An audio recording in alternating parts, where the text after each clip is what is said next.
Bonjour à tous et bienvenue dans ce nouvel épisode de podcast dédié aux crypto-monnaies, aux NFT et plus généralement autour du Web3. Aujourd'hui, j'ai la chance de recevoir Audrey. Comment tu vas? Ça va et toi? Ben écoute, ça va super. Merci à toi d'être présente en ce samedi matin. Donc pour ceux qui nous écoutent, on se fait un petit enregistrement le week-end. Emploi du temps oblige. Donc Audrey, tu es plutôt connue sous le nom de Audrey JHN, présente sur YouTube, mais aussi sur Instagram.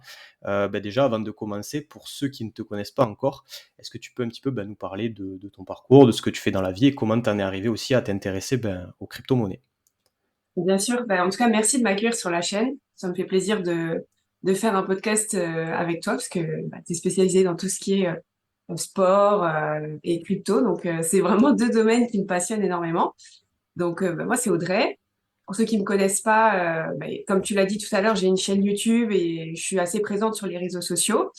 Et de base, moi, je suis ingénieure en biologie industrielle et spécialisée dans tout ce qui est qualité certification des entreprises. Donc, rien à Ok. voir avec la crypto, mais quand on est attiré par tout ce qui est domaine technologique, c'est vrai que la crypto, ça reste quand même un énorme domaine technologique qui attire pas mal de personnes qui sont dans ces milieux-là. Donc, c'est vraiment un sujet qui m'intéresse, qui m'a passionnée.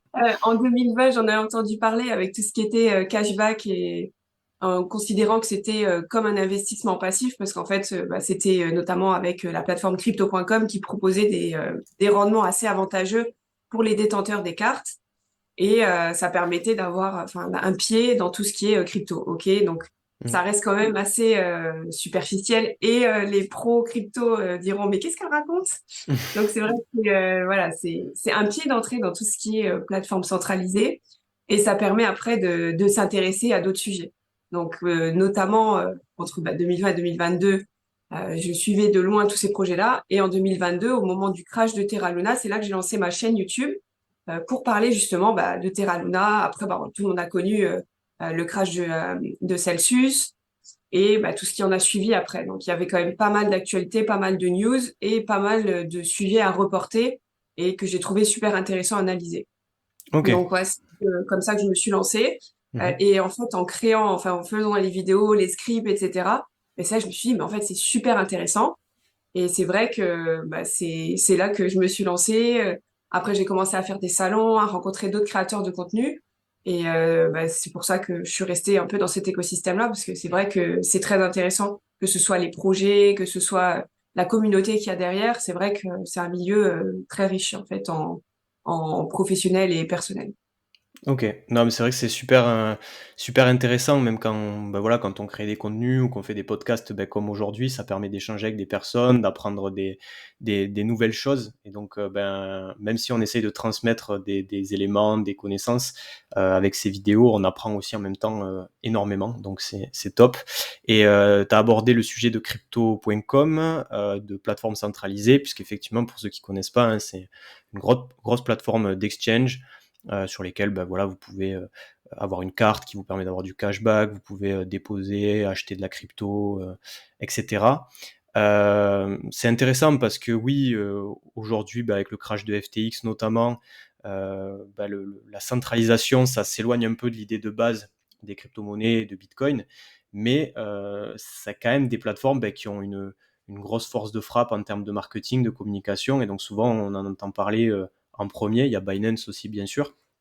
Et ça permet quand même à beaucoup de personnes, donc c'était ton cas, de rentrer un petit peu dans cet univers-là. Et d'ailleurs, crypto.com, tu en as entendu parler de où? Parce que je sais qu'ils sponsorisent des événements sportifs, ils sont sur les réseaux sociaux. C'est à partir de quel moment que tu en as entendu parler et que tu t'es dit, je vais aller voir un peu cette plateforme, ce que ça donne?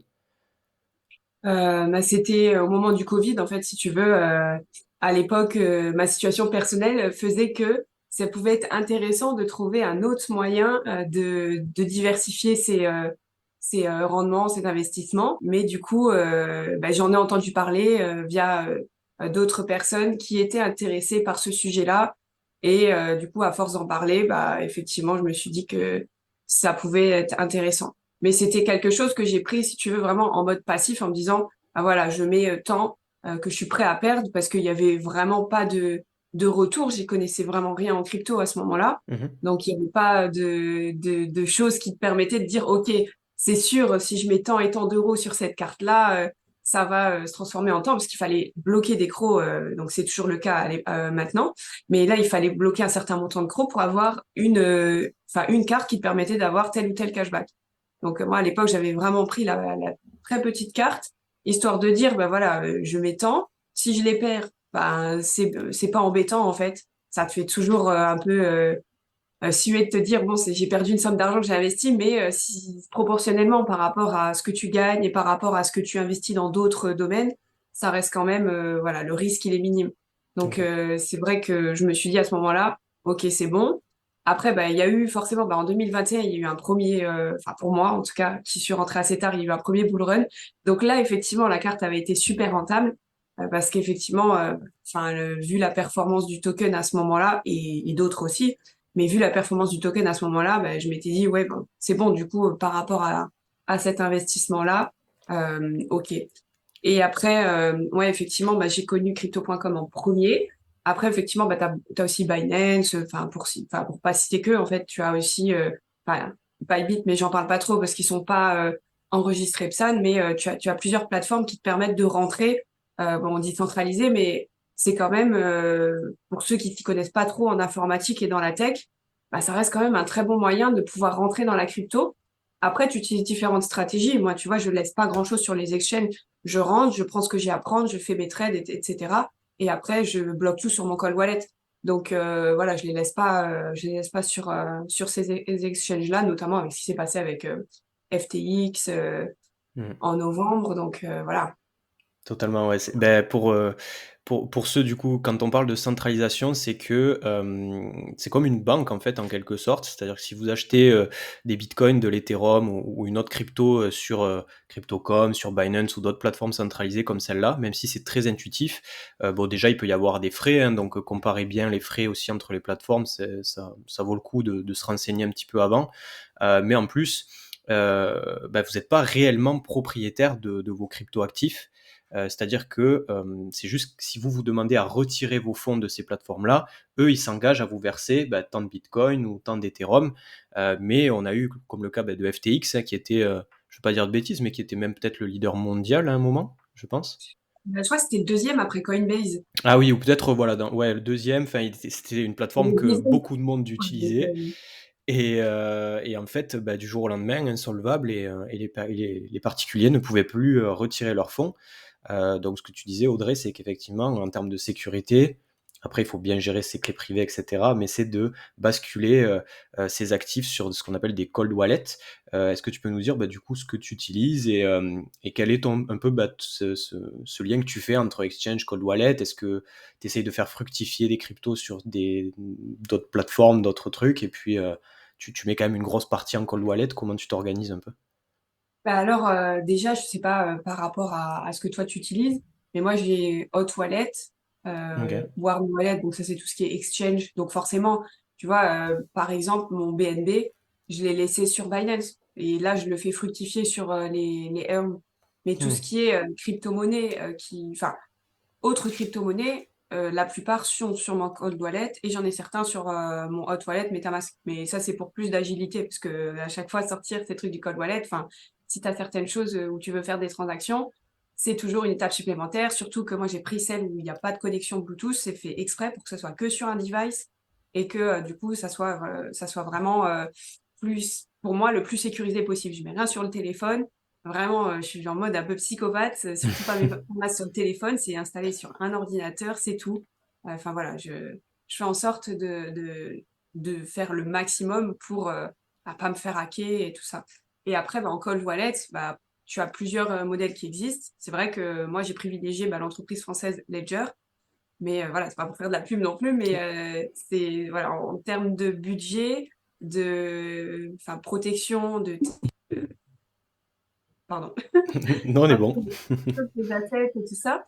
C'est vrai que ça reste quand même un très bon produit pour moi qui permet de sécuriser tes cryptos. Mais après, bah, tu peux Très. utiliser une Trezor.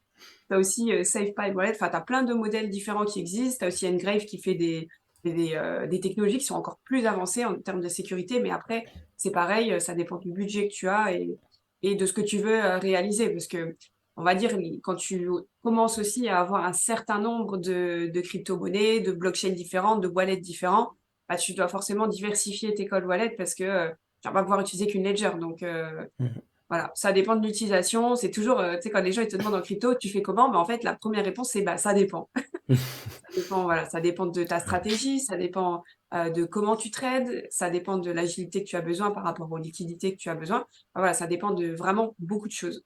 Ouais, c'est vrai, ouais, c'est vrai que les cold wallets, faut vraiment les voir un peu comme des coffres-forts en quelque sorte et du coup, bah, si tu dois te servir de liquidités, je sais pas, tu veux investir dans des on va y parler d'ailleurs, hein, des NFT, mais si tu veux investir dans ouais, dans des assets, si tu veux rapidement, switcher de crypto et cetera, bah, là, forcément, il faut quand même en garder une partie sur des hot wallets et qui te permettront rapidement de te connecter et de signer des transactions.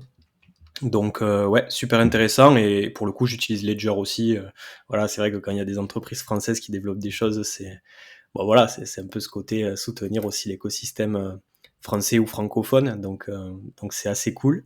Hem, Avant de revenir peut-être, bah, sur la création de contenu, sur toi aussi ton voilà, les cryptos du moment et peut-être aussi les NFT, à voir si tu t'intéresses aussi aux collections NFT.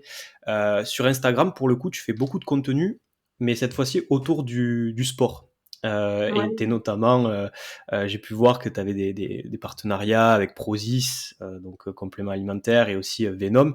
Est-ce que tu peux, bah, voilà, nous expliquer la place du sport aussi dans ta vie et le fait de développer ton compte Instagram sur ces thématiques-là? Mais en fait, là, c'est pareil, si tu veux, ça c'était en 2020. Bon, Covid oblige, hein, forcément, fallait trouver une activité. Donc, je faisais quand même pas mal de sport via mes enfin, différents déménagements, les expériences professionnelles que j'ai pu avoir et différentes vies que j'ai pu avoir, entre guillemets. Donc, j'ai toujours été, enfin, à partir de 2014, passionnée par le sport. J'ai testé différentes choses, la boxe, un peu de sport de combat, un peu de MMA, beaucoup OK. de crossfit, fitness, musculation. Mais voilà, toujours, en mode, faut que ça soit en fait, une habitude et pas une contrainte. Parce qu'en fait, souvent les gens, ils se disent: «Ah, il faut que je me remette au sport» et ils disent: «Je commence demain». Mais en fait, c'est pas ça, c'est j'ai une routine de sport, je définis que j'y vais, je sais pas, quand tu recommences, allez, au moins 2 fois par semaine et puis après, en fait, ça roule. Tu vas organiser ta journée autour du sport ou tu vas avoir vraiment des créneaux fixes qui font que, bah, si tu es inscrit à un cours comme la boxe ou autre chose et ben, en fait, tu as pas le choix, c'est ce créneau-là, donc tu t'organises pour y aller et c'est vrai que c'est je sais pas si on peut appeler ça de la discipline, plus que de la motivation, mais tu le fais pour toi, tu sais que derrière, psychologiquement, ça t'aide à te sentir mieux. Parce qu'en fait, à chaque séance, tu as quand même des mini objectifs, tu vois? Quand tu arrives plus Mmh. à faire tes dernières répétitions, tu te dis: «Si, vas-y, fais-le, c'est pour toi» et puis ça passe un peu mieux. Mais ça dépend vraiment de chaque caractère, de chaque personne. Mais c'est vrai que je dis toujours que le sport, c'est assez ingrat, tu vois? Parce que ça te fait quand même souffrir sur le moment, Mmh. mais après physiquement ou mentalement, tu te sens quand même mieux et c'est en 2020 justement que j'ai commencé donc après, enfin pendant le covid. Parce qu'en fait, j'avais une salle de sport, aménagée de 70 carrés dans la maison où j'habitais. OK. Ce qui fait que, bah, quand on s'est retrouvés tous, en mode, pas le droit de sortir, le confinement et cetera, bah, le seul truc qui me restait à faire, c'était sport à fond et du coup, à ce moment-là, j'ai commencé à avoir, des résultats et tout ça. En plus, il faisait super beau à ce moment-là, donc enfin vraiment les meilleures conditions pour, la motivation, s'entraîner, prendre le soleil, vitamine D, enfin vraiment tout, en concomitance qui était vraiment, parfait et au bout allez, 3 mois, je crois, donc j'ai commencé en février 2020 et Venom m'a contacté en mai 2020. Donc j'avais, OK. 2 000 abonnés. Eux, ils avaient besoin de quelqu'un pour faire les photos de leur nouvelle collection et du coup, ils m'ont proposé. Donc je suis pas du tout modèle ou quoi que ce soit, donc je lui ai dit: «Bah OK» et en fait, c'est là que ça a commencé parce que, c'était le PDG de la marque, en fait, justement, qui fait les photos et D'accord. il a vu, en fait, parce qu'il m'a dit, «Si tu veux, à la base, bah, tu as toujours, comme un contrat commercial, si tu veux, quand tu fais un shooting, ça dépend des arrangements que tu peux avoir» et moi, en fait, à ce moment-là, j'ai dit: «Bah non, en fait, je veux pas d'argent. Moi, je préfère, en fait, la collection, enfin, les vêtements», tu vois? OK.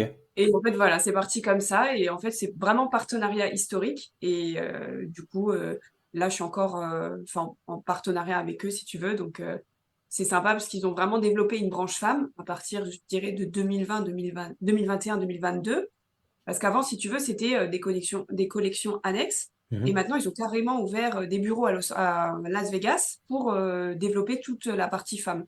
D'accord. OK. Et voilà. Et après, bah, justement, après, bah, au fur et à mesure, mon compte, il a continué à grossir sur Instagram, dans tout ce qui était, comme tu le dis, sport, lifestyle et un peu fashion. Donc j'ai eu différents partenariats. Donc c'est vrai que Venom, sport, bah, là, comme tu dis, Prozis, complément alimentaire, c'est vrai que c'est complémentaire parce que, bah, quand tu fais du sport, tu n'es pas obligé, mais les compléments peuvent t'aider à vraiment, compiler tout ce qui est, macros pour la nutrition et cetera. Mais voilà, après ça, c'est pareil, c'est une question de caractère. Il y a des gens qui disent: «Non, non, non, c'est trop chimique», mais si tu regardes maintenant les compositions, tu es quand même sur des formules qui sont véganes, qui sont, tu vois, vraiment, très très tournées vers, l'écologie, l'Europe, le développement durable. Donc après, je pense que tout le monde peut trouver, ce qui lui convient. Oui, puis c'est vrai que sur ces plateformes-là, ils ont des produits peut-être effectivement qui peuvent faire peur à des novices, type des pré-workouts, des choses comme ça, mais je suppose qu'ils vendent aussi, des flocons d'avoine ou des barres, chocolatées, enfin c'est des choses, ou protéinées. Bon voilà, c'est des choses qui sont quand même, peut-être oui, moins transformées ou qui sont peut-être plus connues du grand public donc ouais, tout le monde peut s'y retrouver et je trouve, voilà, que c'est super cool d'avoir ce double aspect donc très sport sur lequel tu communiques et aussi, bah, l'aspect, tech, crypto-monnaie.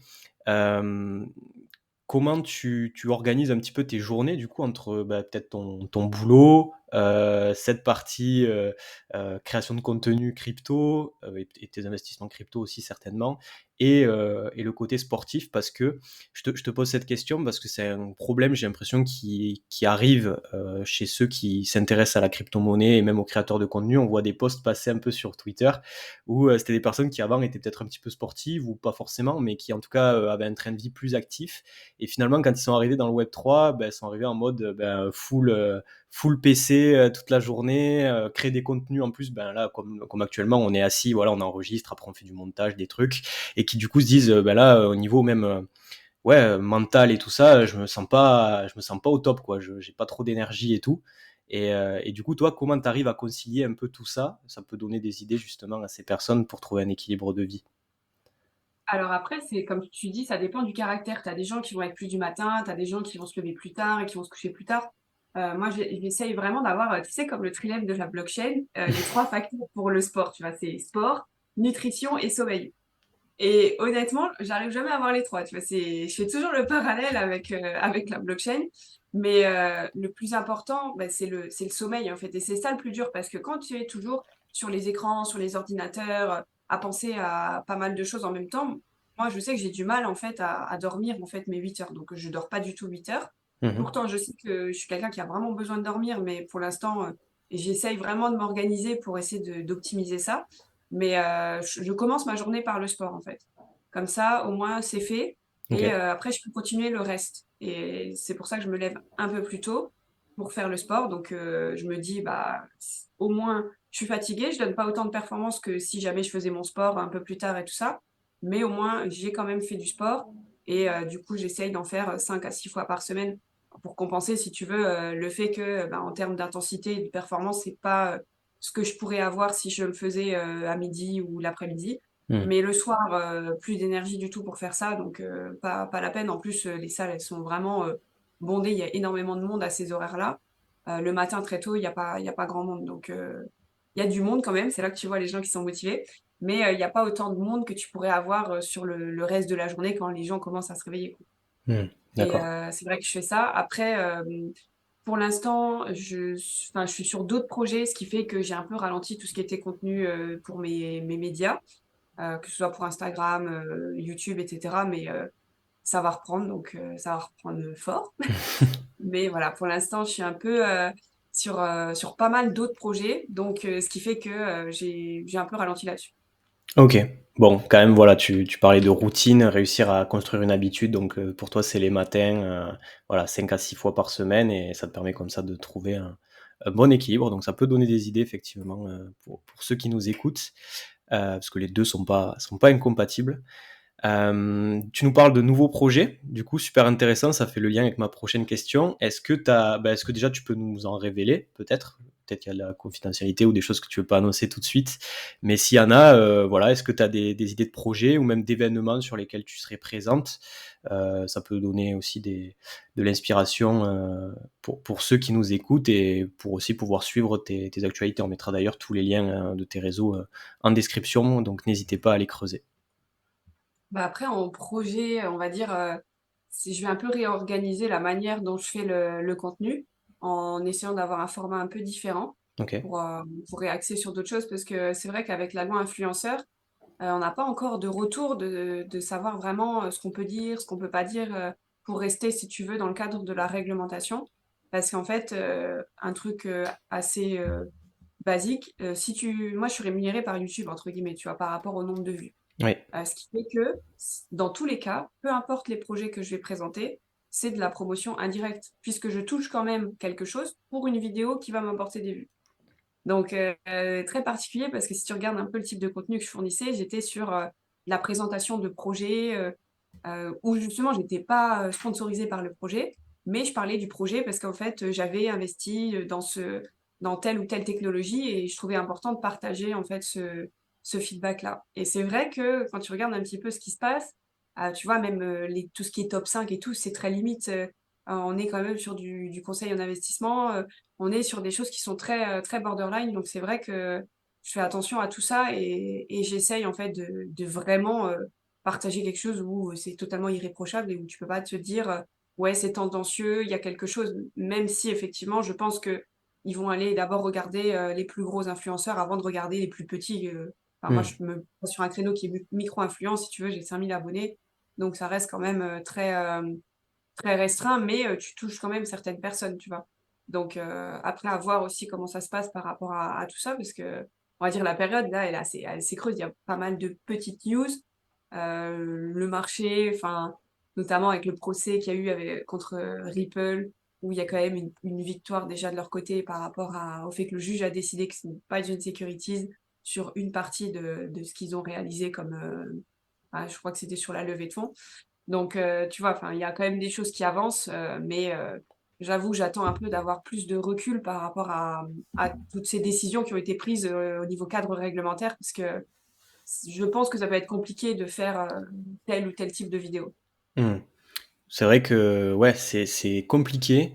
Comme tu dis, on est sur de la micro-influence, hein, on est vraiment sur de la niche de niche. On parle de projets crypto, Web3 en français. Donc oui, c'est clair qu'on ne sera peut-être pas peut-être les premiers concernés ou en tout cas les premiers surveillés, même si voilà. Et donc avoir une approche irréprochable, justement, c'est intéressant. Et le côté que tu dis aussi sur les top 5, sur les présentations de projets comme ça, c'est aussi un bon point parce que ben, tu vois, je suis concerné aussi hein, sur ma chaîne. Des fois, je vais parler d'un projet que je trouve intéressant. Je vais faire les disclaimers qu'il faut en disant attention, ça veut pas dire que je fais déjà, c'est pas un partenariat rémunéré, clairement. C'est juste, c'est un projet que je trouve cool. Mais de suite, ben oui, si tu veux y participer, il faut injecter de la crypto, il faut injecter des liquidités. Donc, c'est de la promotion indirecte en quelque sorte.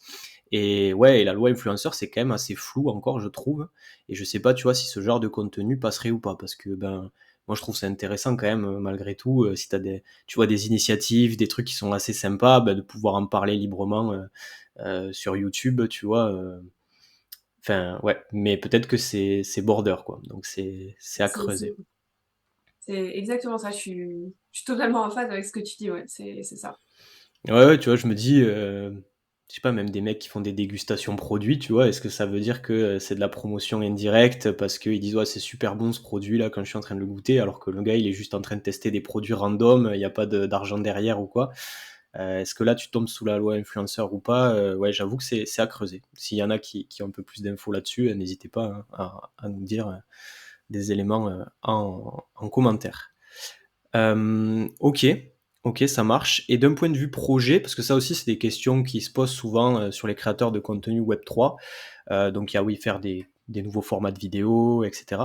Mais est-ce que tu as aussi des idées, je sais pas, de projets d'entreprise en termes de peut-être de développement voilà, d'une collection NFT, je dis n'importe quoi, hein, mais au hasard, parce que bon, c'est le truc le plus, on va dire, qui se diffuse le plus, hein, les collections. Mais je sais pas, est-ce que tu as des projets de co-construction ou ouais, de cofonder quelque chose ou fonder ta propre boîte dans ce domaine ou, Alors pas du tout. Ok, Là, j'avoue que dans ce domaine-là, pas du tout, surtout enfin pour tout ce qui est NFT, c'est assez, particulier. Il y a même des gens qui ont des super projets, mais en ce moment, le marché est pas du tout, c'est vrai. positif pour accueillir, en fait, des collections NFT. Enfin, je sais pas si tu vois ce que je veux dire? C'est que Ouais, on est quand même, enfin, on est en plein bear qui est très, très, très, très long et du coup, tout le monde est un peu frileux à tout ce qui est NFT, tout ce qui est, ICO. Enfin, il y a pas mal de choses, même, sur l'investissement. Les gens, ils sont un peu en mode, on regarde un peu ce qui se passe, on attend et c'est vrai que, non, dans ce domaine-là, je j'ai pas encore de projet, que je veux développer, enfin, en tant que tel, tu vois? De ouais. cofonder quelque chose et tout ça. Mmh. OK. C'est vrai que le Mais, timing, est peut-être pas le meilleur ouais. non plus, ouais. Ouais, mais c'est ça. Mais après, il y a pas mal de gens dans l'écosystème qui créent, des agences de marketing, tu vois? Des choses comme ça, donc Mmh. qui ont des idées sur des concepts qui n'existent pas et je trouve que c'est vraiment sympa. Ouais. Non, c'est vrai qu'on peut citer et passer le coucou à Edgar, hein, qu'on a reçu sur cet épi sur ce podcast et a fondé derrière son agence, Bluestone, justement d'influence sur Twitter principalement, et qui de base, ouais, crée des contenus, aussi autour du Web3, et tout ça. Donc, OK. Et justement, en parlant de perspectives pour l'avenir, est-ce que, tu as des objectifs pour, peut-être fin d'année 2023 ou même les années, suivantes? Est-ce que ton but, c'est de vivre pleinement du Web3? Est-ce que non, ça reste une activité annexe, on va dire, à ton métier principal? Est-ce que tu as un peu comme ça, des objectifs ou des envies, pour la suite?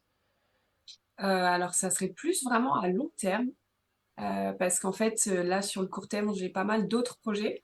Mais sur le long terme, ça serait plus en mode, tu sais, un peu, consulting. J'en avais déjà parlé dans des vidéos précédentes en disant qu'effectivement, moi, tout ce qui est certification des entreprises, ça me passionne énormément.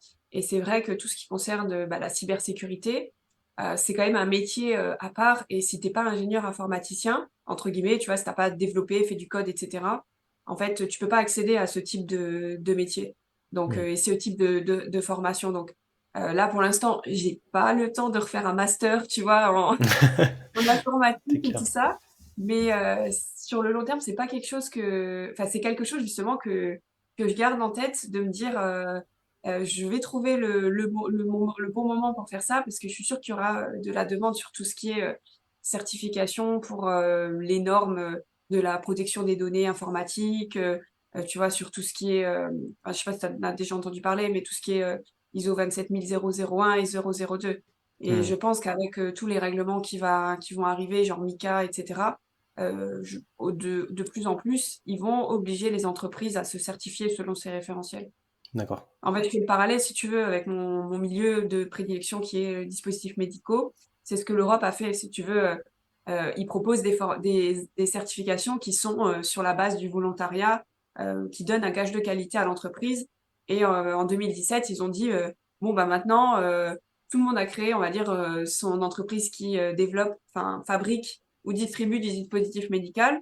Maintenant, l'Europe a voté une loi comme quoi vous devez tous être certifiés selon l'ISO, 13485. Mmh. Et là, je peux te garantir qu'ils te laissent 1 an et du coup, bah, imagine la vague d'auditeurs qui ont été recrutés pour, couvrir en fait ce domaine-là, pour accompagner les entreprises parce que, bah, les entreprises, ils disent, «Ah, on a des process, mais on n'est pas capable de faire une certification. Est-ce que vous pouvez venir nous aider?» et cetera.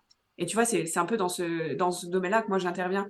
Donc D'accord. en mode vraiment, je fais le parallèle, toutes les ISO, elles sont construites sur la même base et c'est vrai que c'est un domaine qui m'intéresse, mais j'ai pas assez de retours d'expérience sur, le code, enfin tout ce qui est développement pour pouvoir encadrer ces projets-là. OK. Donc ouais, tu sur de la certification, plutôt sur tout ce qui est dispositif médical, ingénierie santé et tu peut-être, pourquoi pas à terme, faire, plus ou moins la même chose, mais dans un secteur d'activité, différent du coup? Ouais, c'est ça, donc ça serait dans tout ce qui est, finance, Web3 et ça peut s'appliquer à différents domaines parce que toutes les entreprises maintenant utilisent en fait des données, pour, enfin des données informatiques et tu as, une nécessité, de l'entreprise de montrer en fait des process qui te permettent de garantir, que tu as bien fait une analyse de risque sur tout ce qui est perte des données, piratage et cetera. Donc Mmh. c'est vraiment dans cet aspect-là, dans ce cadre-là que j'aimerais bien intervenir. Mais là, je le vois plus, tu sais, sur du long, enfin du moyen long terme. Parce OK. que ça reste quand même un gros domaine où il doit y avoir, une formation qui est très conséquente et un retour d'expérience quand même aussi par rapport à ces sujets-là. Ouais, ouais, c'est clair que ça demande du temps de formation et on l'a pas toujours, ouais, quand on est dans le rush, mais en tout cas, ouais, beau projet, sur le moyen long terme, hein, parce que, bah, peut-être que les personnes qui arrivent aujourd'hui dans le web 3, juste des curieux, ou qui veulent investir sur certains actifs, ben, en fait, ils quand on connaît des bears, des bull run et cetera, on acquiert de l'expérience, on se renseigne, on se forme et peut-être que, ouais, d'ici quelques années, ben ceux qui nous écoutent là, vous serez les prochains experts du web 3 comparé à ceux qui arrivent. Donc, je pense que ouais, il y a des opportunités en termes de formation, de certification, d'accompagnement aux entreprises. Donc, carrément, ouais, c'est une très belle idée. Peut-être avant de passer sur plus, bon, on va parler forcément de ton wallet, à quoi il ressemble. Déjà sur la partie événementielle, est-ce que, tu participes à des salons crypto régulièrement? Est-ce que tu en as qui sont en tête pour cette année ou pour l'année prochaine? Et qu'est-ce que tu en tires un peu de ces événements? Est-ce que toi, tu vois un intérêt? Est-ce que ça vaut le coup pour ceux qui nous écoutent d'y aller? Tu peux nous partager un peu ton retour d'expérience là-dessus? Alors, bah, cette année, moi j'ai assisté, à pas mal d'événements. J'ai fait des petits events et des plus gros events, et franchement, au niveau, organisation, tu te rends compte que de plus en plus de communes ou d'agglomérations, sont, crypto friendly. Tu vois? J'ai fait, Auxerre, il y avait un salon, enfin un salon du minage, ouais, je sais plus comment ça s'appelait, Cryptoxer, tu vois? C'est OK. la ville en fait qui a organisé un événement, axé vraiment autour du minage et des cryptomonnaies. Et ça m'a permis de revoir pas mal de personnes de l'écosystème là-bas et tu vois, tu es quand même pas proche de Paris, donc tu sais que les gens qui vont aller se rendre dans ces events-là, c'est vraiment les gens qui sont passionnés, qui sont intéressés ou, justement, des gens qui connaissent rien du tout, qui se disent: «Ah tiens, il y a quelque chose dans notre ville, ça va nous permettre en fait, de s'ouvrir sur d'autres choses, sur d'autres horizons». Et j'avais fait celui-là, j'avais fait, NFT Paris, donc j'avais beaucoup aimé aussi NFT Paris. C'était sur 2 jours. Il y avait énormément de monde et c'était très axé autour de ce qui était, bah, NFT forcément. Technologie dans les NFT, tu avais de l'impression 3D, tu avais, voilà, pas mal de projets qui étaient là, notamment, bah, The Sandbox, Ledger, qui avaient des stands là-bas, MetaFight, et tout ça. Et très très axé NFT, mais pareil, là, c'est marrant parce que tu vois que la commu, enfin, crypto classique et NFT, elle est totalement différente. NFT, tu vas toucher aussi des artistes, des gens du monde entier et tout ça. Crypto, pour certains événements qui sont en France, tu vas vraiment rester sur, les builders, les développeurs et tout ça. OK. Et j'ai fait aussi un salon à Lille qui était pas mal. C'était un peu plus petit et ça te permet aussi de voir en fait d'autres personnes, qui peuvent pas forcément, se rendre à Paris parce que comme tu dis, en fait, tout le monde n'a pas forcément cette activité-là à 100 et tu as des gens qui découvrent, grâce à des salons qui sont hors de Paris, l'univers de la crypto-monnaie, du Web3, de la blockchain, enfin de toutes ces nouvelles technologies. Mmh. Donc là-dessus, c'est intéressant. Il y a aussi, Surfing Bitcoin apparemment qui est un des plus gros events après, Paris Blockchain Week. Donc Paris Blockchain Week, ouais, c'était vraiment pas mal aussi. Le lieu, c'était ouf. Mais après, tu vas rester quand même sur des salons qui restent pro. Quand tu regardes le prix, d'accès aux billets, ça reste, enfin Paris Blockchain Week, le moins cher, c'était 1 600 €. Ah oui, d'accord. Donc, tu vois, tu Mmh. peux pas toucher en fait, la mass adoption.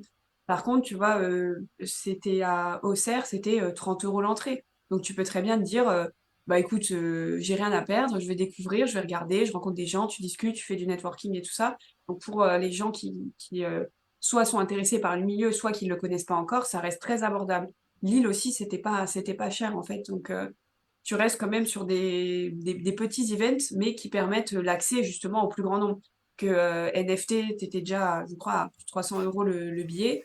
Paris Blockchain Week, c'était assez cher aussi, même si c'était sur 4 jours. Après, tu avais des micro-events qui étaient, gratuits. Donc tu Mmh. pouvais assister ou tu avais quand même aussi, du networking qui avait été organisé. tu vois, par exemple, pour des jeunes qui cherchaient du travail ou, D'accord. enfin voilà, tu as vraiment plein de choses qui sont faites. Après, il faut regarder, je crois que c'est Coin Academy, qui fait ça, où, tu as un tableau sur tous les events qu'il y a en France, à l'étranger, qui concernent la crypto. Et ça te permet de voir, après tu peux accéder au site des events, regarder les prix, te préinscrire. Tu as aussi beaucoup de concours, donc en fait, il faut suivre un peu les gens sur Twitter. Tu as beaucoup d'influenceurs qui donnent des places, souvent, via les organisations. Ils négocient pour avoir quelques places à faire gagner à la communauté. Ça permet aussi, tu vois, d'aller à des events sans avoir à débourser, une somme, astronomique, quoi. Ouais, d'accord, ouais, il y a des événements du coup plus gros et peut-être plus dédiés aux professionnels avec des prix d'entrée élevés. Mais comme tu dis, maintenant il y a des initiatives régionales ou locales qui te permettent quand même de te renseigner, de découvrir aussi une communauté bah, autour de chez toi peut-être, et de pouvoir quand même échanger à prix plus abordable. Et ouais, ça me fait penser ben, à Nathan qu'on avait accueilli ici, qui est propriétaire du bar Le Bon Mélange à Toulouse et qui réalise des événements très régulièrement, des petits after-work, des choses comme ça. Et voilà, et là, ça permet à des prix très raisonnables, même gratuits si tu veux, hein, de pouvoir échanger et quand même être confronté à cet écosystème. Donc cool, tu as cité Coin Academy, voilà, on peut chercher sur Internet une cartographie un peu des différents événements, donc n'hésitez pas à les creuser. Pour passer peut-être maintenant sur ton côté wallet. Alors bien sûr, hein, cette vidéo, on va faire la loi influenceur, on va faire gaffe, n'est pas un conseil en investissement, mais c'est juste voilà, d'avoir un peu bah, toi ton retour d'expérience, savoir aujourd'hui quelles sont pour toi les cryptos peut-être les plus prometteuses ou en tout cas celles sur lesquelles tu as confiance aujourd'hui et aussi la manière dont tu t'organises parce qu'il y a des personnes qui vont investir beaucoup d'un coup, il y en a qui vont faire ce qu'on appelle du DCA, donc mettre tout le temps la même somme de manière régulière sur un même crypto actif. Voilà, toi, quelles sont un peu tes dynamiques? Et on parle crypto, mais aussi peut-être NFT. Est-ce que tu as des collections sur lesquelles tu as flashé ou par rapport à leur utilité aussi? Voilà, dis-nous tout sur cette partie. Alors, en fait, pour tout ce qui est crypto, moi, j'ai mon analyse de risque qui est en mode, très risqué, moyennement risqué et peu risqué. Sachant que même le peu risqué, ceci n'est pas un conseil d'investissement ni un conseil financier, hein, forcément, il faut qu'on le rappelle. Ce qui est peu risqué, c'est selon moi mes critères, en fait. Et la crypto, en général, reste quand même un domaine qui est, très volatile et très risqué. Tout à fait. Mais j'arrive, si tu veux, à les sous-classer par rapport aux analyses que je fais sur les projets, aux retours, sur la team, et cetera, en me disant, très risqué, fort potentiel, moyennement risqué, moyen, enfin moyennement, enfin moyen potentiel, enfin moyennement gain, si tu vois ce que je veux dire, et peu risqué où, je vais plus le voir comme une valeur refuge, tu vois? Comme Bitcoin ou Ethereum D'accord. et là, ça reste quand même, voilà. Donc, pour moi, les peu risqués, ça va être le top 10, mais encore, tu as certaines cryptos qu'il faut enlever parce que si tu regardes un peu le top 10, tu vas trouver un peu tout aussi maintenant. Donc ça va être, bah, Bitcoin, Ethereum. Après, j'ai pas mal de XRP.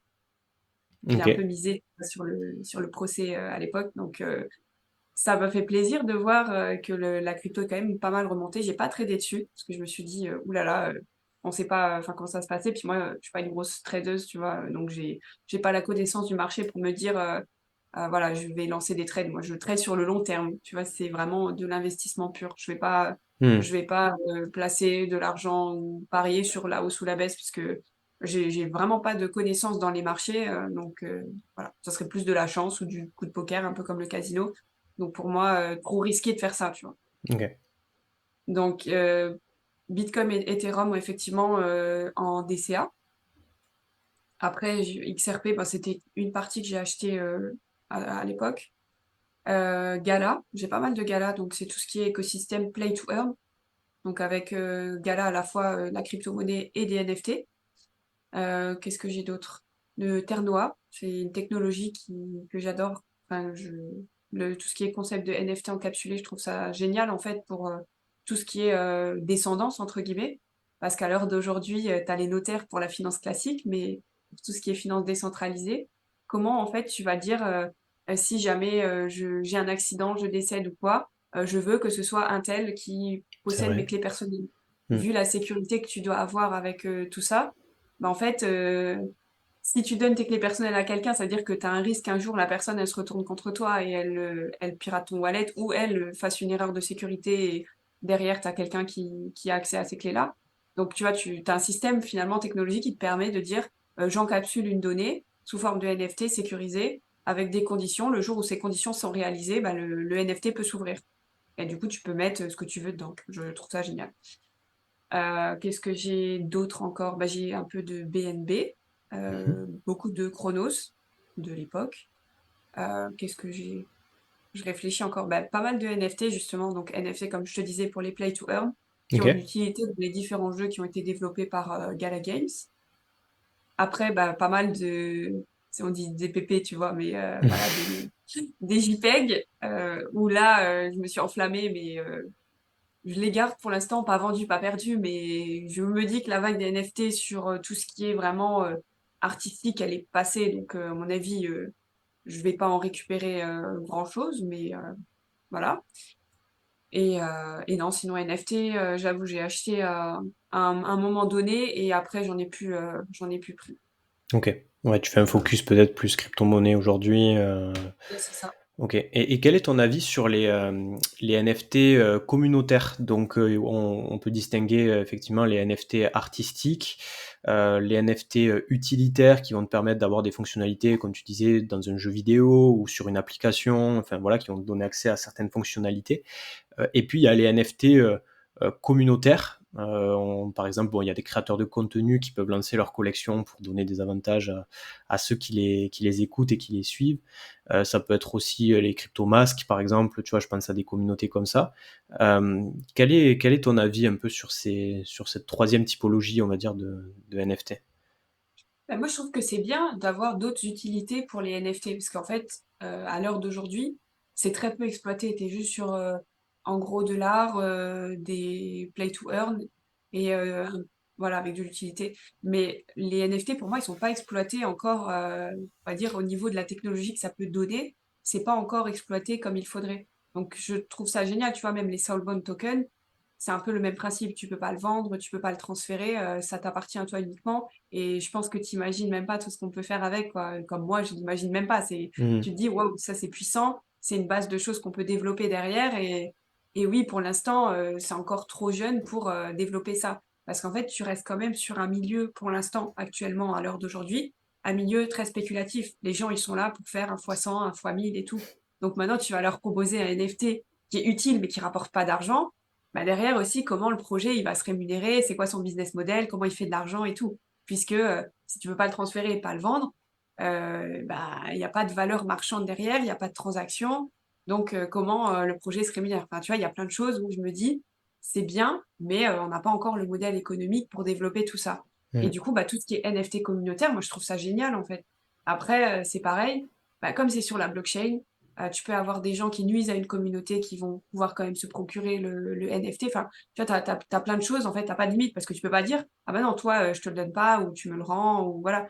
Donc ça ouvre aussi, les portes à bah, ouais, du coup, tu peux pas, trop contrôler. Mmh. Enfin, C'est vrai. tu vois ce que je veux dire? Ouais. Mais après, pour tout ce qui est vraiment, la communauté, les gens qui partagent, parce que mine de rien, les 3 quarts, on va dire, enfin même plus, tout ce qui est projet crypto, tu as quand même une grosse partie, qui fait que le projet va fonctionner, c'est la communauté derrière qui va en parler, qui va investir dans le projet et tout. Donc c'est super important d'avoir justement des manières, des moyens de récompenser la communauté ou de créer un lien encore plus fort en disant: «Bah, voilà, on a un NFT», je pense, tu vois, notamment, bah, tu as des podcasts qui le font, tu as des médias qui le font aussi et je trouve ça génial, tu vois? Mmh. Ouais, c'est vrai que pas mal de personnes viennent dans la crypto parfois pour le côté spéculatif et donc faut le prendre en compte, ouais, quand on développe un projet. Justement, en parlant peut-être pour les plus spéculateurs de ceux qui nous écoutent, on parle beaucoup du halving forcément, l'année prochaine. Hem, quel est ton ressenti là-dessus? Parce qu'on sait qu'il y a des cycles sur Bitcoin notamment, où, à chaque période de halving, c'est suivi quand même d'une hausse du prix de l'actif. Moi, je me dis, comme on est un peu tous à l'attendre aussi, est-ce qu'il va vraiment se produire, tu vois? Je me dis: «Est-ce qu'on va pas être sur une dynamique un peu différente?» hem, est-ce que, voilà, toi aussi, c'est ton truc, on le voit beaucoup, hein, sur Twitter, sur les réseaux sociaux, tout le monde est en mode, allez, serrer les dents, les gars, en 2024, tout le monde est millionnaire, tu vois, et je me dis, enfin, je sais pas, j'ai un feeling un peu en mode, j'ai peur que ce soit un peu différent. Et toi, quel est ton avis sur ce halving à venir? Bah, en fait, je suis un peu comme toi, je suis en mode un peu wait and see, parce qu'en fait, déjà ce qui s'est passé, oh, pardon, déjà ce qui s'est passé pendant ce bear market, c'est assez lunaire, hein, avec tous les Black Swan qu'il y a eu. Alors, ok, chaque cycle a connu ses Black Swan, mais là, FTX, c'était juste le truc énorme. Et encore, je trouve que le marché a bien résisté. Mais je suis un peu comme toi en mode, j'ai pas, de toute façon, personne n'a de boule de cristal pour dire oui, c'est bon, on va tous être millionnaires, enfin voilà, il faut attendre et tout. Alors oui, il faut attendre, parce qu'effectivement, si tu investis à un moment où tu estimes que le prix est bas et que tu veux faire du rendement sur ce que tu as investi, forcément, il faut attendre. C'est un peu comme tout. Mais après, est-ce qu'on va attendre 1 an, 2 ans, 3 ans, plus? Je sais pas. Moi, je pense quand même qu'il y aura un début de marché de marché haussier à ce moment-là, mais ça montera peut-être pas aussi rapidement que ce qu'on pense. Parce que tu Mm. fais un peu le lien aussi avec tout ce qui est marché de l'immobilier. Là, je pense qu'il y a certaines choses qui vont se caler l'une sur l'autre. Et le marché immobilier, pour moi, il va pas remonter, tu vois, tout ce qui est les taux, les emprunts, les gens qui achètent, enfin, tout ce qui est vraiment investissement dans le marché immobilier. Je pense que ça arrivera légèrement plus tard et je sais pas trop au niveau des marchés comment ça se passe, mais généralement, tu as toujours une corrélation entre certains marchés, par exemple le marché finance trad et le marché crypto, l'immobilier, enfin, tu as vraiment un ensemble de facteurs qui font que derrière, tu vas avoir une relance beaucoup plus forte Ouais. enfin, que tu peux penser. Et je pense que ça va prendre un peu plus de temps que ce que tout le monde pense par rapport à enfin, la crise économique, bah, la guerre en Ukraine, on en parle souvent, mais ça impacte quand même pas mal de choses sur le marché. Et bah, la faillite aux États-Unis, enfin, tout ce qui les banques qui font faillite et tout ça, l'inflation, il y a quand même pas mal de choses qui font que bah, c'est pas le bon moment pour les entreprises d'investir, quoi. Donc, pas sûr que ça va se solutionner comme ça en 2 ans, mais voilà. Donc, ça reste, ouais, voilà, je suis un peu en mode attends, te réjouis pas trop vite en te disant c'est bon, il y a un halving bull run. Je suis pas sûre que ce soit si simple que ça. Ouais, parce que oui, même si l'idéologie de base de Bitcoin et tout ça, c'est d'être décorrélé de cette finance trad et de ce milieu-là, bah, force est de constater qu'aujourd'hui, il y a quand même pas mal de corrélations entre les autres marchés trad et celui de la crypto, puisque oui, pour beaucoup d'investisseurs, d'institutionnels et tout ça, Bitcoin ou les crypto-monnaies vont représenter une ligne dans leur portefeuille parmi d'autres. Donc, ouais, actuellement, on voit une corrélation. Peut-être que ça va se décorréler au fil du temps et si la crypto prend, se démocratise, etc. Mais pour l'instant, ouais, ça vaut le coup aussi de se renseigner sur les marchés trad, effectivement. Écoute Audrey, on arrive déjà quasiment à 1 heure de podcast, ça passe très vite. Mais j'ai une dernière question pour toi que je pose souvent aux invités qui viennent sur le podcast. Euh, Si tu devais donner peut-être 2 ou 3, alors soit erreurs, soit peut-être coup de chance aussi, qui se sont passés pendant ton aventure dans le Web3. Est-ce que tu pourrais nous les donner et nous dire en fait ce que ça t'a appris, ce que ça t'a permis aussi d'apprendre et de passer peut-être au step supérieur aussi dans ton quotidien crypto, parce que c'est toujours intéressant de savoir voilà les erreurs qu'on peut faire, déjà d'une part peut-être pour les éviter, et aussi d'autre part parce que souvent c'est très très riche en enseignements et ça te permet derrière de passer un peu à la vitesse supérieure, on va dire. Bah, déjà, le premier, c'est le FOMO. Faut surtout pas. Si tu as quelqu'un qui dit ouais, j'ai un truc, ça va, c'est trop bien, vas-y, donne-moi ton argent, machin, ou j'ai investi là-dedans, fais ci, fais ça, c'est mort. Enfin, franchement, peu importe, t'écoutes même pas parler du projet, t'y vas pas. S'il y a quelqu'un qui te dit ça, si toi, tu t'es pas renseigné toi-même sur le projet, enfin voilà. Et surtout, en fait, c'est établis ton plan de risque.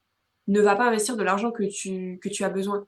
Et ça, c'est vrai que les gens, ils raisonnent vraiment en mode casino, c'est voilà, j'ai un coup à jouer, c'est sûr, ça va prendre et tout. Et ils mettent beaucoup plus que ce qu'ils devraient, que ce qu'ils peuvent en fait se permettre. Et du coup, bah oui, peut-être sur le moment T, tu vas te dire, c'est bien, j'ai investi. Mais derrière, je sais pas, les mois, l'année qui suit, etc., ben en fait, finalement, tu te rends compte que cet argent-là, ah ouais, t'en avais besoin parce que t'as pas fait ton analyse de risque poser ta stratégie en disant: «OK, je sais que, tous les mois, je peux mettre, je dis vraiment n'importe quoi, c'est arbitraire, bah, 10 de ce que je gagne en crypto». Enfin, j'en sais rien, vraiment. Tu as une stratégie, il faut la respecter et il faut rester 100 objectif et factuel sur ta stratégie. C'est, tu te dis, «J'achète, à tel moment, je fais du DCA sur ça, ça, ça». Je sais pas, je mets un plan sur 10 cryptos et ben, en fait, je revends pas, tant que, telle crypto a pas atteint cette valeur et Mmh. si elle atteint cette valeur, bah, je détermine que je vends 25 50, enfin, tout dépend, mais vraiment, c'est établir sa stratégie, ne pas mettre de l'argent dont tu as besoin et en te disant, «Oui, bah, c'est bon, ce mois-ci, je me serre la ceinture et je mets ça parce qu'en fait, c'est vraiment les pires trucs que tu peux faire, quoi. Ou de dire, j'investis la somme maintenant, pour, les 6 mois qui viennent, et j'investis plus rien. Enfin, tu vois? Et c'est vraiment, détermine une stratégie où, tu sais que cet argent-là, bah, surtout si tu es sur une stratégie long terme, si tu fais pas du trading comme ça, bah, si tu es vraiment sur du long terme, il faut que tu te dises que, ce que tu mets, bah, potentiellement, tu peux tout perdre. Donc vraiment, tu investis pas, de l'argent que tu as pas Mmh. et de l'argent dont tu vas avoir besoin pour vivre. Parce qu'après, ça peut prendre tellement de temps. S'il y a des gens qui se sont dit ça, en 2021, ils ont investi énormément de choses. Je vois des trucs, tourner sur, Twitter et tout ça, où les gens ils disent: «J'ai mis l'argent de mon mariage, Heu, j'ai mis, l'argent que j'avais prévu pour les vacances», enfin, tu vois? Et ils se retrouvent maintenant en disant: «Ah bah ouais, je pensais que ça remonterait plus vite et maintenant, bah, c'est un peu compliqué». Parce que si tu vends, bah, tu vends à perte, donc tu récupères même pas ce que tu as mis et puis, bah, le temps est long donc voilà. Donc vraiment pas en mode FOMO, s'il y a quelqu'un qui te parle d'un truc, bah, renseigne-toi d'abord, fais, ta propre analyse et surtout tu vas pas mettre, en tout en te disant, «Allez all-in, poker, je vais faire fois 100», enfin voilà, mmh. ça n'arrive, je vais dire jamais. Il faut jamais dire jamais, mais tu as des gens qui ont de la chance, tu as des gens qui maîtrisent le marché, qui peuvent se planter, tu as des gens qui maîtrisent pas, qui peuvent réussir. Mais, faut que tu te dises que, ça reste quand même, c'est financier. C'est à certains moments, si tu réfléchis pas, bah, en fait, c'est comme le casino, donc tu peux perdre ou tu peux tout perdre. Enfin, tu peux perdre ou tu peux gagner, mais voilà, faut réfléchir, faut pas faire n'importe quoi et il faut se renseigner un minimum. Parce que si tu fais confiance à quelqu'un, cette personne aura investi à tel moment dans le projet. Les conditions, c'est plus les mêmes aujourd'hui. Il s'est passé 2 mois, mais en fait, les conditions, c'est plus les mêmes. Donc ce que tu peux penser 6 mois avant, ça sera plus forcément valable, mais toi, tu auras suivi ta stratégie et puis tu vas adapter en fonction de derrière, du temps que tu veux laisser, de ce que tu veux retirer à quel moment et de ce que tu veux réinvestir dessus par rapport à ce que tu as généré comme rendement ou perte. Mmh. OK. Donc ouais, déjà le FOMO, voilà, plutôt à éviter à tout prix et avoir une stratégie, d'investir que ce qu'on est prêt à perdre aussi. Est-ce que tu as autre chose? Un autre Bah, élément? se renseigner sur les projets Ouais. parce que soit, tu investis vraiment à l'aveugle, mais là, c'est voilà, le pire des trucs que tu peux faire, mais si c'est ta stratégie de dire, «Moi j'investis que sur des trucs risqués, je vais même pas voir le projet derrière», enfin peu importe, c'est chacun définit en fait sa stratégie comme il veut. Mais ouais, moi j'ai quand même un minimum besoin de vérifier, les projets, la team, parce que tu restes quand même sur du concept. Tu Mmh. as des teams par exemple, tu vas investir dans Ethereum, bah, c'est pas pareil que d'investir dans un projet qui vient de se lancer. Tu connais pas la team, tu sais pas s'ils vont délivrer, tu connais pas leur, business plan, leur modèle économique qui te permet de dire: «En fait, bah, ils vont faire que de la levée de fonds, mais derrière, ils vont pas gagner d'argent». Donc en gros, qu'est-ce qui me dit que, sur le long terme, par rapport à mon plan, bah, en fait, ça va survivre ou ça va performer, tu vois? Enfin, tu as Mmh. plein de choses qui font que faut que tu te renseignes parce que, en crypto, tu investis quand même sur pas mal de concepts. Tu crois en des projets, tu vas leur donner, de la force et de la liquidité pour qu'ils puissent continuer à développer. Mais, derrière, tu as aucune garantie qu'ils vont respecter les délais, qu'ils vont réussir à faire ce qu'ils veulent, qu'ils vont pas avoir de difficultés. Enfin, tu restes quand même sur des innovations qui sont tellement, bah, innovantes que, derrière, tu as aucune garantie que, le produit, le service soit délivré, quoi. Mmh. Ouais, totalement, ça, c'est un très bon point parce que, Peut-être ce qui est différent avec la finance trad où, tu vas pas pouvoir comme ça investir, comme tu veux dans une start-up, ou quelqu'un qui a un concept, je sais pas, moi je donne mon secteur, mais l'industrie agroalimentaire ou des choses comme ça. Par contre, dans le Web3, tu peux, à partir de 1 $, tu peux déjà commencer à mettre des billes, dans des projets où parfois tu auras juste un site web ou, voilà, une roadmap avec un document PDF, mais, effectivement, tu sais pas si ça va, enfin, qu'est-ce qu'il y a derrière, si, s'ils vont délivrer ou pas. Mais tu peux quand même injecter, que ce soit via une première collection de NFT, que ce soit par des préventes de tokens.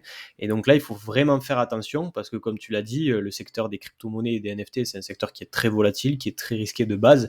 Donc, en plus, investir dans des entreprises, des fois même, ils n'ont même pas encore créé leur boîte, hein, mais investir dans des projets à des stades aussi early, là, on est dans un niveau de risque qui est quand même assez costaud, ouais, tout à fait. Mais après, tu vois, je parle quand même pour les particuliers parce que tu vas avoir une vision investisseur professionnel derrière qui va être différente. Bien sûr. Si tu as déjà un secteur d'activité avec différentes entreprises et que tu dis: «Moi, cette technologie, j'y crois et je veux qu'elle fonctionne» et que là, tu vas investir, c'est encore différent. Parce que oui, c'est risqué, mais tu investis pas pour la même façon, enfin, tu investis pas de la même façon, donc forcément, tu vas vouloir un retour sur investissement, mais tu vas quand même avoir cet aspect qui est, «OK, bah, en fait, j'ai envie de soutenir le projet». Tu vois? Que nous, en particulier, tu as envie de soutenir un projet et ça t'intéresse, mais c'est encore différent parce que c'est pas pour forcément pour développer ton activité. C'est pour toi, développer tes investissements, participer à des projets parce que ça te passionne et que tu as envie de mettre des billes dans des projets et tout ça.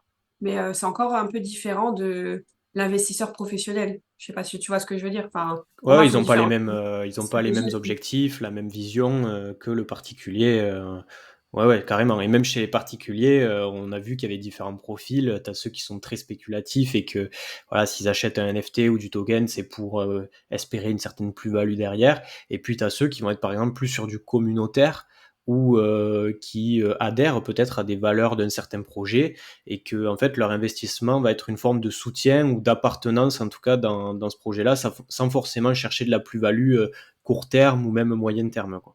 Donc, ça dépend aussi, voilà, de vos objectifs et comme tu disais, très important de se fixer un plan avant de se lancer dans cet océan, quoi, parce que on peut très vite se faire avoir par, du FOMO, par, les réseaux sociaux aussi peut-être, hein, par certaines teams de projets. Donc, voilà, bien faire ses recherches et s'en tenir au plan.